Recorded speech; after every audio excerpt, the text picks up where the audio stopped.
Welcome to another episode of Monster Monday from the Ready to Die channel. This series explores the design of a creature I have built for Pathfinder 2nd Edition. The stat block for this creature can be found over on the Monster Monday blog, as well as the Twitter and Discord, all of which are linked below. Merry Christmas, one and all, and happy holidays. As a gift from me to all of you on this precious day, I have an original merry and magnificent monster, the Starherd calf. Art for this calf is provided by SethMonster, who is linked in the description below. This starry celestial surfs the expanse of space, traditionally traveling in great herds that give them their name.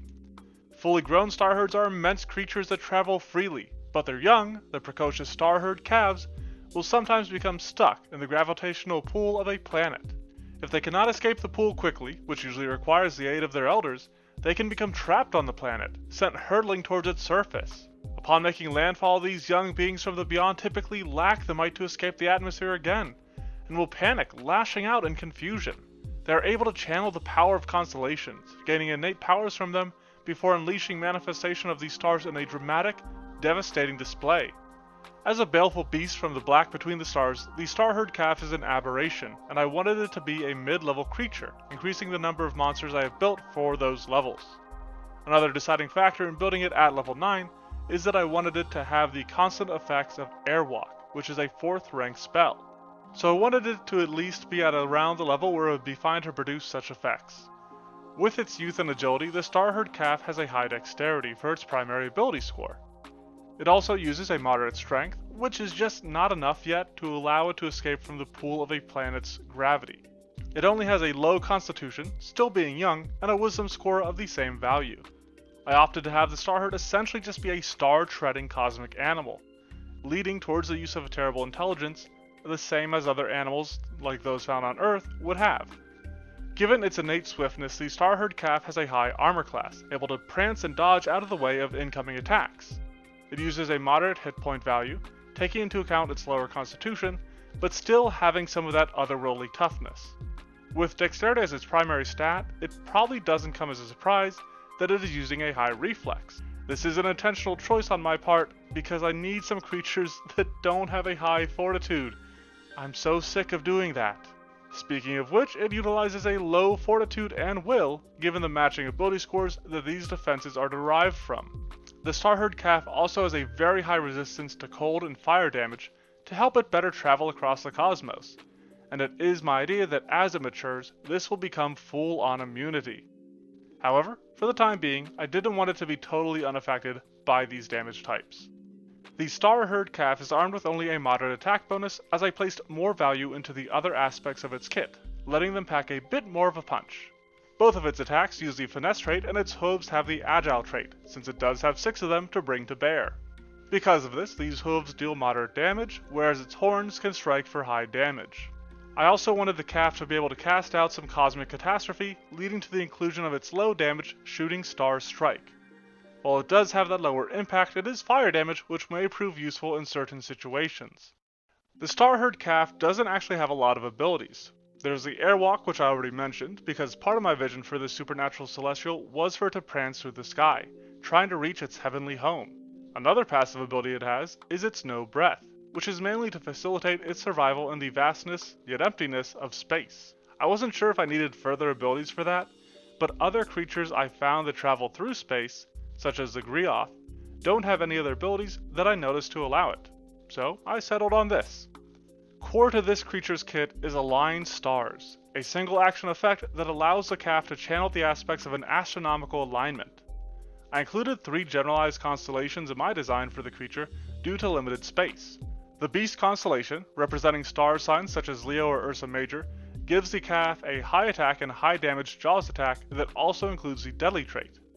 The Hunter, most obviously based off of Orion but inspired by other great warriors, gives a simulated effect of heroism. Then the Water Bearer, which is very obviously based on Aquarius, allows the Starherd to flow like water across the battlefield. I have a bit more to say on the subject of this ability, but before I do, we kind of need to discuss its Celestial Cascade. This is an area effect that deals slightly below limited use area damage at a high DC, but its area is what is very atypical. When I first dreamed up this entire creature, I had the idea that the Starherd traced the constellation it was channeling to unleash its effects. But with this first idea, I became hung up on the fact that the movement would have to match the constellation, that it'd have to include star charts or something in the design to show the different patterns it has to move in. Obviously, I ended up simplifying this by a lot, reducing it mostly to flavor and simply having the actual effect being created by the Starherd's movement. This motion has to end back where it started, which is why it gets 4 strides and has such a high speed. It was obnoxiously difficult to use this with any less movement. This effect then causes the Starherd calf to lose the benefits of its aligned stars. Initially, I had it be that it then couldn't align its stars again for 1d4 rounds. However, given that Celestial Cascade is 3 actions, and that Align Stars is another single action, after the monster mash, my test subjects and I landed on the idea of dropping that cooldown.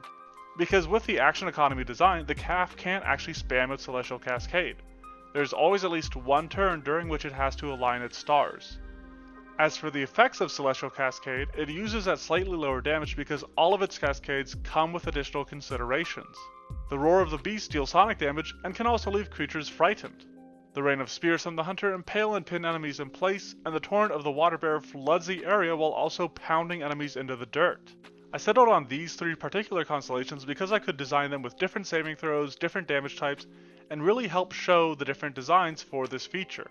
With that being said, I wholly endorse and encourage people to come up with their own constellations, or use their favorites for the calf. On the sheet itself, I talk about a Scorpio-based constellation, my personal birth sign, which gives venom to the calf's horns and then unleashes a torrent of toxin that deals poison damage and exposes enemies to that toxin again. All you really need for a constellation is a passive effect of similar strength, an appropriate damage type for its cascade to call down, a saving throw, and then usually some sort of condition or secondary effect. Though I could totally see there being a constellation that forgoes this extra effect just to add a bit more damage to the cascade instead. That was a ton to talk about, but there's only one thing left to discuss now: the calf's reaction. Change the Stars is inspired by and based on a line from one of my favorite movies, A Knight's Tale. 13 silver pieces, 3 men can change their stars. This is a pretty standard fortune effect that requires a Starherd calf to be aligned to the stars to begin with, but then causes it to lose this alignment. This does force a choice, because if the Starherd uses this, it can't do a Celestial Cascade for another round. This is a design aspect that I appreciate both for the interactivity within its kit, even if that interaction is for stalling another part, and simply the fact that it requires a choice. For only 3 real abilities in its design, this took longer to cover than I expected. This supernatural suspect seeks to surf the stars, but stopped from such celestial sojourns, it settles for making saps see the stars in sublime scrimmages. I'm super proud of this creature, and I hope you all like it. I may someday return to the idea for a full-grown Starherd, but I'm not even sure what level I would want them to be. As for the calf, this creature can fill a couple roles. Those trapped on planets are typically panicky beasts that lash out at creatures, but the heroes may be able to find a way to help it get back to the stars for a different sort of encounter. Let me know what you think of this creature, and what others you would like to see down in a comment. If you want to see other monsters I've done, or even the stat blocks and other versions of this monster, check out the Monster Monday blog or Twitter, linked below.